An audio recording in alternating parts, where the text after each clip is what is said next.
Good morning students. Today we are going to continue our chapter 4, that is business services, and the topic is some services provided by bank. अब bank का concept हमने last lecture में पढ़ा था कि bank plays a very important role. Bank accept the deposit from public and provide it to the user. तो bank का सबसे इंपॉर्टेंट रोल होता है. तो बैंक हमें कुछ सर्विसेज अपनी तरफ से भी प्रोवाइड करता है. वो तो बैंक में जो हमने पढ़ा था वो ये था कि पब्लिक से मनी डिपॉजिट कराता है और उसको यूजर्स को प्रोवाइड कराता है. लेकिन अब इसमें क्या है कि कुछ ऐसी सर्विसेज है जो हमें बैंक भी प्रोवाइड कराता है. जैसे फर्स्ट आता है बैंक ड्राफ्ट.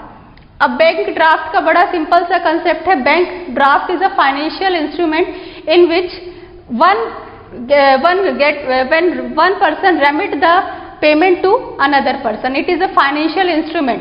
अब बैंक ड्राफ्ट क्या होता है? It is a permission. जैसे किसी पर्सन का अकाउंट है एक बैंक में और उसको किसी दूसरे पर्सन को पेमेंट करनी है, तो दूसरा पर्सन उससे क्या लेता है? Bank draft. तो बैंक ड्राफ्ट एक फाइनेंशियल इंस्ट्रूमेंट है जो एक दूसरे पर्सन को पेमेंट के लिए हम यूज करते हैं. जैसे हम एग्जाम्पल की हेल्प से करेंगे. फॉर एग्जाम्पल यहाँ पर ए है और बी है.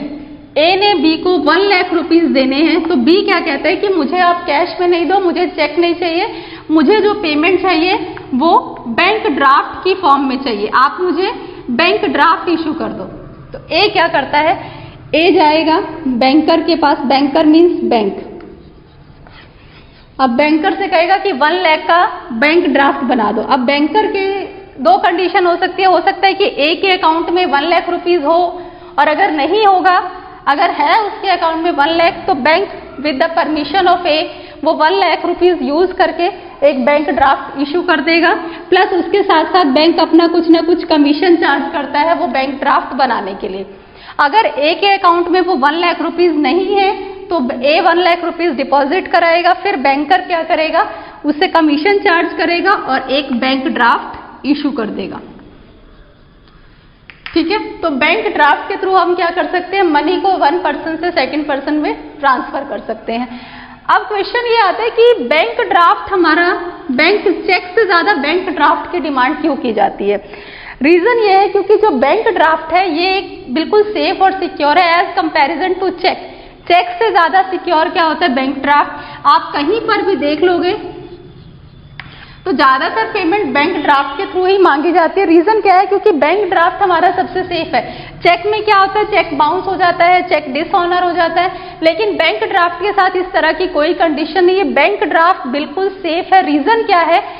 Bank draft is made by banker. That means कि बैंक ड्राफ्ट जो है वो बैंक बनाता है और बैंक के थ्रू की हुई ट्रांजेक्शन कभी भी फेक नहीं होती. और चेक कौन इशू करता है? Cheque account holder person issue करता है, जिसका अमाउंट हो सकता है उसके अकाउंट में बैलेंस ना हो सकता है चेक डिसऑनर हो जाए. लेकिन बैंकर तभी बैंक ड्राफ्ट इशू करेगा जब पर्टिकुलर जो पेयर है उसके पास वो अमाउंट वो बैलेंस अवेलेबल होगा तब. Otherwise banker bank draft issue ही नहीं करेगा. लेकिन चेक तो अकाउंट होल्डर पर्सन कट करता है, उसके अकाउंट में बैलेंस नहीं है तब भी वो ट्रांसफर कर सकता है. पता चले बाद में चेक डिसऑनर हो गया, चेक बाउंस हो गया, ये सारी कंडीशंस आती है. तो बैंक ड्राफ्ट हमारा सबसे सेफ है. Second is banker cheque. Banker cheque और बैंक ड्राफ्ट बिल्कुल सेम है, बट डिफरेंस माइनर सा डिफरेंस है. इसको हम बोलते हैं लोकल बैंक ड्राफ्ट. ये एक टाउन में ही होता है. एक टाउन में अगर पेमेंट करनी है तो वहां के लिए हमारा क्या है? Banker cheque. ये किसी थर्ड पार्टी को पेमेंट करना है तो हम क्या यूज करते हैं? Banker cheque. बैंकर चेक में जो कमीशन होता है वो as comparison to bank draft उससे कम होता है, क्योंकि ये लोकल एरिया के लिए यूज किया जाता है. बाकी सारी कंडीशंस इसकी बैंक ड्राफ्ट वाली है. थर्ड है overdraft.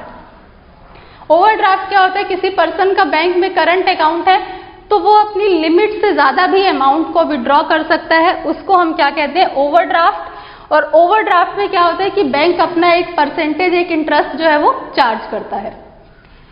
Next is cash credit. ये कुछ अकाउंट होल्डर्स के पास ये एक फैसिलिटी होती है कि उनके अकाउंट में बैलेंस नहीं है लेकिन वो एक लिमिट तक वो एक अमाउंट को विड्रॉ कर सकते हैं कुछ सिक्योरिटी रख के. ओवरड्राफ्ट में क्या है कि कोई सिक्योरिटी नहीं रखना है. ओवरड्राफ्ट की फैसिलिटी कुछ अकाउंट होल्डर्स को मिलती है जिनकी बैंक में क्रेडिट वर्दीनेस अच्छी होती है. और कैश क्रेडिट में क्या होता है कि एक लिमिट तक, एक स्पेसिफिक लिमिट तक जो है हम मनी विड्रॉ कर सकते हैं, बट एज अ सिक्योरिटी, कुछ ना कुछ हमें सिक्योरिटी रखना होगा। Short, medium and long term amount loan, ये एक लमसम अमाउंट होता है जो बैंक देता है और इसको पे बैक करना होता है एक स्पेसिफिक टाइम पीरियड के बाद। इसमें ये हमारा दो तरह से होता है, सिक्योर्ड भी होता है और अनसिक्योर्ड भी होता है। सिक्योर्ड में किसी ना किसी एसेट को एज अ मॉर्टगेज रखना होता है और अनसिक्योर्ड में किसी भी एसेट को एज अ मॉर्टगेज हमें नहीं रखना है। और इसमें जो भी हम टाइम पीरियड मेंशन करेंगे, जैसे शॉर्ट टर्म है तो विद इन 1 ईयर उसकी पेमेंट करनी है, मीडियम और लॉन्ग टर्म है तो वो मोर देन 1 ईयर होता है। तो ये कैसी रिक्वायरमेंट है उसी के बेसिस पे होता है। मोस्टली इसमें सिक्योरिटी कुछ ना कुछ रखी जाती है, बिना सिक्योरिटी के बैंक लोन नहीं प्रोवाइड कराता है। Next is types of digital payment. अब ये डिजिटल पेमेंट आप लोगों को पता है, ऑनलाइन पेमेंट का जो सिस्टम होता है उसको हम क्या कहते हैं, digital payment system. Digital payment is a system of making online payment without having exchange of money.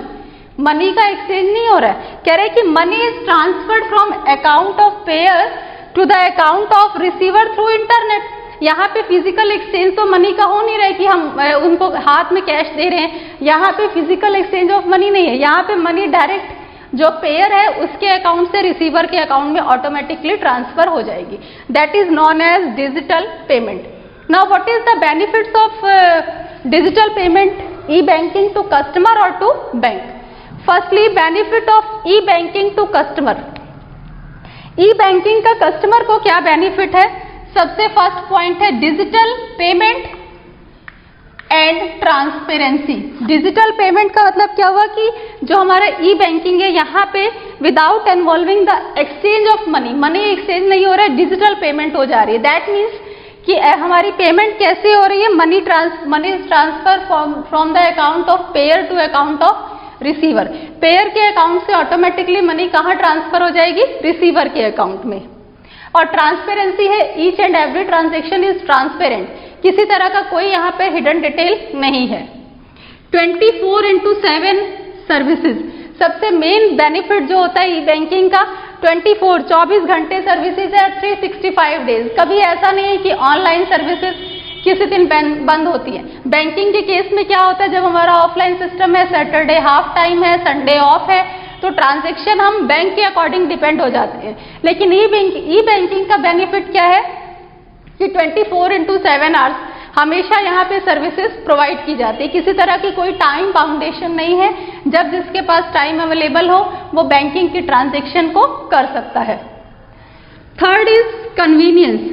Banking की जो ट्रांजैक्शन है वो बिल्कुल कन्वीनियंस है। दैट मीन्स कि आपको अगर बैंकिंग की कोई ट्रांजैक्शन करनी है तो ऐसा नहीं है कि आपको टाइम निकाल के बैंक जाना है और लंबी लाइंस में लगना है, इस तरह का कोई सिस्टम नहीं है। आप ट्रैवलिंग करते हुए अपने ऑफिस से, अपने घर से, कहीं आउट ऑफ स्टेशन हो, कहीं से भी बैंकिंग की ट्रांजैक्शन कर सकते हो एज पर अवर कन्वीनियंस।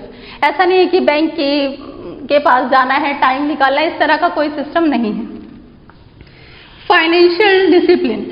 फाइनेंशियल डिसिप्लिन सबसे मेन बेनिफिट जो है ई बैंकिंग का कि फाइनेंशियल डिसिप्लिन बना रहता है। जो भी फाइनेंशियल जो ट्रांजैक्शंस होती हैं वो एक वेल डिसिप्लिन में होती है, किसी तरह से कोई फेक नहीं होता है, क्योंकि हर एक ईच एंड एवरी ट्रांजैक्शन का क्या होता है कि प्रॉपर रिकॉर्ड होता है। ऐसा जब हम पेमेंट कर रहे हैं तो उसका भी रिकॉर्ड है, ऐसा नहीं है कि पेपर वर्क पे है कि पेपर डिस्ट्रॉय हो गया, सारा रिकॉर्ड ऑनलाइन होता है, कोई भी किसी भी तरह से फेक नहीं होता है। यानी कि हर एक ट्रांजैक्शन हमारी प्रॉपर वे से रिकॉर्डेड होती है। कोई ऐसा नहीं हो सकता कि पेमेंट करके रिफ्यूज कर दे या कोई रिसीव करके पेमेंट को रिफ्यूज कर दे। दैट मीन्स पूरी तरह से फाइनेंशियल यहाँ पे डिसिप्लिन बना रहेगा, किसी तरह से कोई फेक नहीं है, किसी तरह से कोई धोखा नहीं कर सकता है। Unlimited access. अब सबसे मेन जो बेनिफिट है वो ई बैंकिंग का है कि अनलिमिटेड एक्सेस। यहाँ पर ऐसा है कि कोई लिमिट नहीं है, ठीक है। 24/7 आवर्स आप इसको असेस कर सकते हो। जैसे क्या होता है, बैंक में गए, आप लंबी लाइंस लगाए और उसके बाद पता चला कि टाइम हो गया, आपको कह रहे कि जल्दी करो और भी कस्टमर्स रो में खड़े हैं, इस तरह से होता है। लेकिन ई बैंकिंग में क्या है कि अनलिमिटेड, आप अपने कन्वीनियंट के अकॉर्डिंग पूरी तरह से असेस कर सकते हो ई बैंकिंग को। जो भी आपकी ट्रांजैक्शंस है, जो क्वेरी है, उसको आप सॉल्व कर सकते हो। किसी तरह का कोई यहाँ पर ऐसा नहीं है कि आपको बहुत लंबी लाइन में लगना है या आपको कहा जा रहा है कि बहुत जल्दी करो, आप अनलिमिटेड अपनी नीड के अकॉर्डिंग, कस्टमर के सेटिस्फेक्शन के अकॉर्डिंग वो इसको असेस कर सकता है। लेस रिस्क, अब सबसे मेन जो बेनिफिट है वो है कि जो बैंकिंग ट्रांजैक्शन है वो बिल्कुल लेस रिस्की है।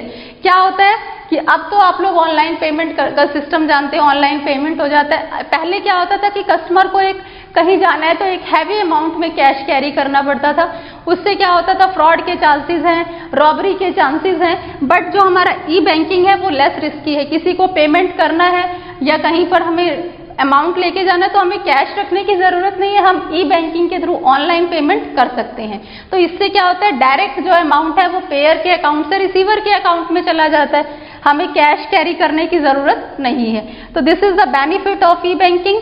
ट्रांसपेरेंसी है, each and every transaction is transparent, everyone can C.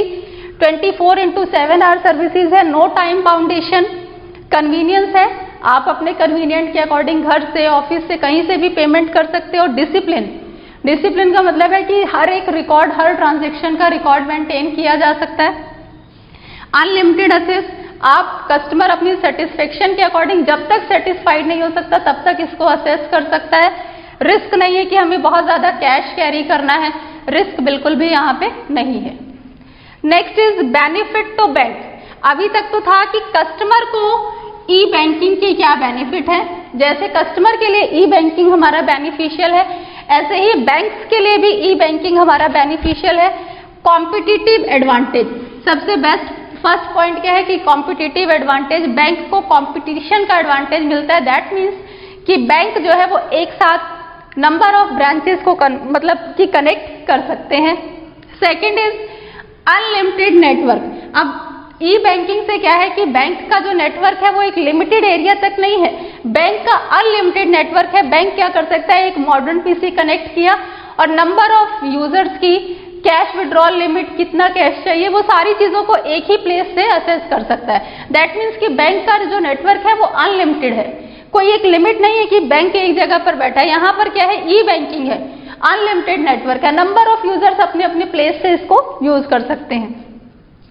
Reduced load on branches, अब इसका एक बेनिफिट क्या है कि बैंक जैसे HDFC बैंक है, SBI बैंक है, इसकी डिफरेंट ब्रांचेस हैं और हर ब्रांचेस के ऊपर पहले क्या होता था कि अननेसेसरी वर्क है, अननेसेसरी लोड है, लेकिन अब इस लोड को रिड्यूस कर दिया गया। कैसे, सेंट्रलाइज्ड बैंकिंग सिस्टम यूज कर लिया गया। जो भी ट्रांजैक्शंस होंगी वो मेन एक जो सेंट्रल प्लेस है वहां पर होंगी और उसके बाद वो सारे इंस्ट्रक्शंस सारी की सारी ब्रांचेस में इशू कर दी जाएंगे। इस तरह से क्या है कि जो ब्रांचेस का वर्कलोड है वो क्या हो गया, कम हो गया।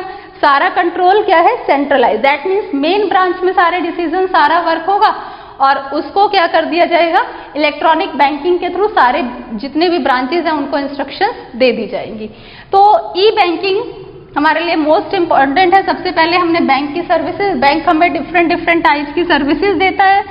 फिर हमने डिजिटल पेमेंट, ई बैंकिंग पढ़ा। दैट मीन्स इसमें क्या है कि इन्वॉल्विंग एक्सचेंज ऑफ मनी, ठीक है ना, मनी एक्सचेंज की जाती है। मनी जो है फिजिकल एक्सचेंज नहीं होता, बस डायरेक्ट एक अकाउंट से दूसरे अकाउंट में हो जाता है।